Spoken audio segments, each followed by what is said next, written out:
Salut les amis. Voilà, je vous présente Nolwenn. Nolwenn qui est du papillon ma voisine. Alors ma voisine, qu'est-ce que vous êtes venu faire aujourd'hui et pourquoi il y a tant de gens dans ce champ? Alors aujourd'hui on est venu récolter les patates qu'on va se partager entre le papillon, donc nous, moi et mes amis, et un autre collectif qui habite à 1 heure d'ici, qui nous passe des oignons. Et alors on a fait plein de patates, on a fait 4000 m² de patates, donc on a planté 200 kg de semences et pour le moment on a fait la moitié de la récolte et on a récolté 50 kg de patates. Ce qui veut dire qu'en fait on récolte moins de patates qu'on en a semé. Voilà. C'est génial, regardez sans les mains. D'accord, donc qu'est-ce qui s'est passé à ton avis?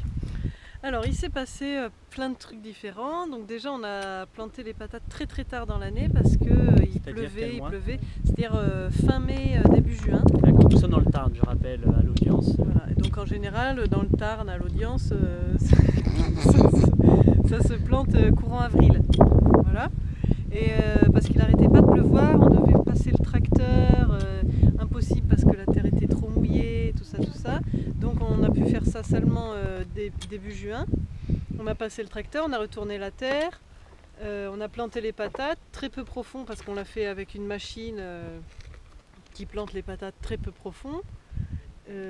Ensuite, qu'est-ce qu'on a fait? Donc un mois après, quand les patates sont sorties, j'avais mal au bras. Les patates sont sorties, on a décidé de les buter. Et là, pareil, on l'a refait au tracteur parce que le tracteur est censé être une machine qui nous aide beaucoup dans le travail et tout ça.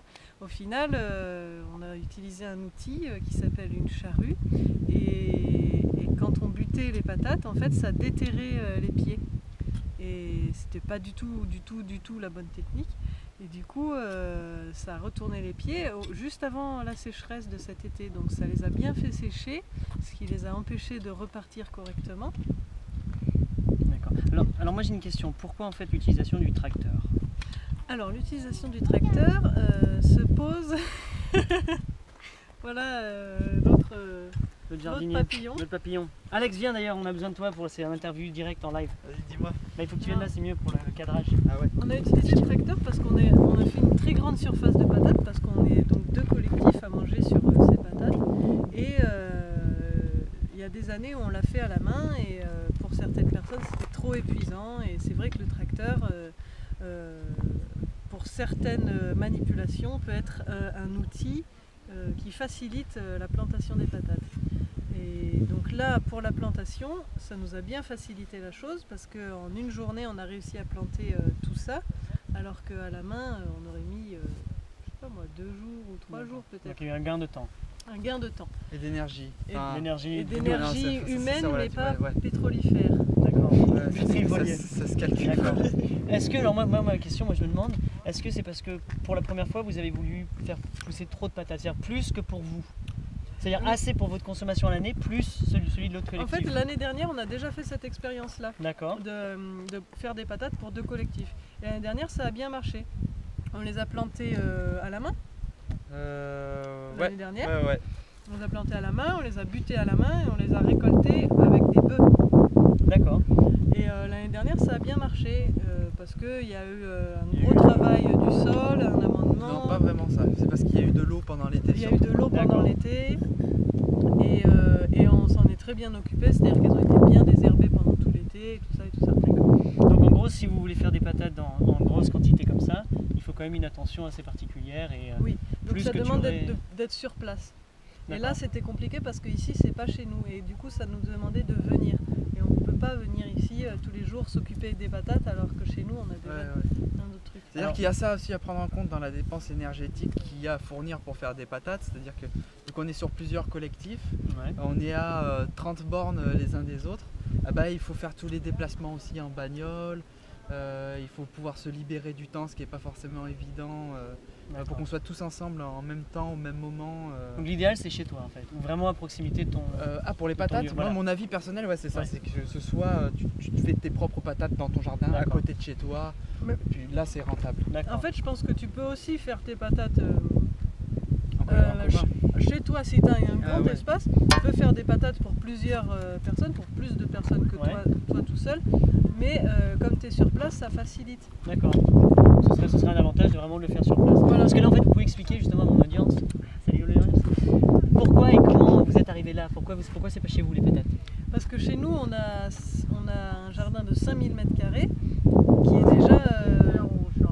qui est déjà largement utilisé. Donc en fait, on n'a pas de place pour faire une telle surface. Là, il y a 3800 m² de patates. Donc, ça fait notre terrain. Les 3/4 de notre rien d'autre. terrain. D'accord. C'est déjà pas mal quand même, c'est déjà immense comme terrain, vous, 5000. Donc par contre, donc, pour avoir ces 3800 mètres de plus, vous avez été voir. Donc on est allé voir Olivier, un copain maraîcher qui lui a plein d'espace. Et voilà, le truc c'est qu'il a dû réparer son tracteur parce que lui maintenant il travaille que en but et donc il n'utilise plus de mécanisation. Donc il a dû réparer son tracteur, mettre du gasoil dedans, labourer toutes les terres, à un moment qui n'était pas bon parce que la terre était trop mouillée, donc ça a tassé la terre, ça a retourné tout, donc ça a tout fait sécher. C'était un peu trop tard pour les patates.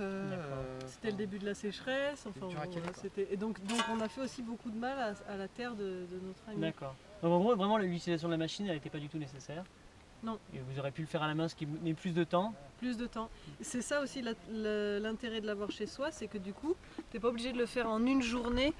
T'es pas obligé de le faire en une journée parce que là, en fait, ça demande une semaine à l'avance de passer un coup de fil à l'autre collectif pour s'organiser, pour faire une journée, pour faire les patates tous ensemble. Quand tu es chez toi, tu peux faire une rangée de patates. Oh my god. Qu'est-ce qu'elle a mis? Qu'est-ce que c'est? Oh la voiture.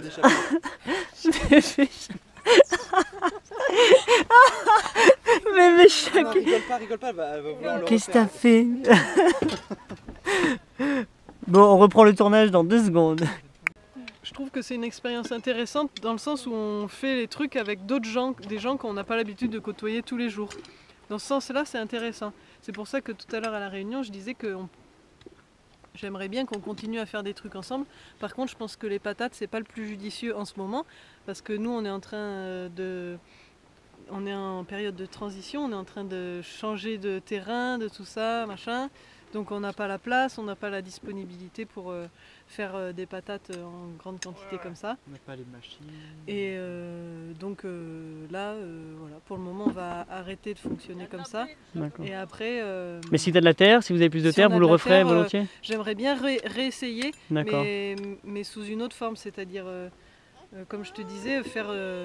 Mes patates, je les plante sur 3 semaines, tu vois, je me prends 3 semaines pour planter les patates et à plusieurs on fait, quand on a le temps, des rangées, mais pas des grosses journées comme ça en plein cagnard, parce que les patates c'est toujours quand il fait hyper chaud qu'on les plante, qu'on s'en occupe et tout ça, c'est aussi hyper fatigant. D'accord. Voilà.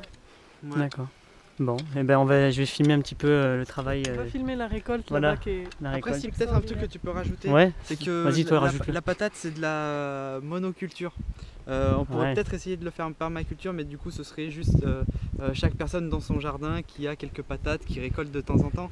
Mais de faire des champs comme ça reste quand même de la monoculture. Et pour comment dire, la terre en elle-même, c'est pas bon. Donc il y a un certain manque de respect qui est vraiment à prendre en compte, je pense, quoi.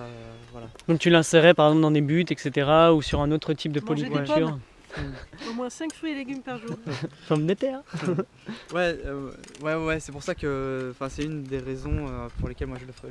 D'accord. Je voudrais pas recommencer. Cool. Bon, on va voir. Donc ouais. Voilà la récolte. Bon, c'est quand même pas mal déjà, mais bon, il faut penser qu'ils ont mis quand même 200 kg, donc là ils creusent. Donc voilà les amis, je les laisse parler, hein, c'est à eux de vous expliquer qui ils sont. Et puis voilà, on les voit tous travailler là-bas. Ça creuse.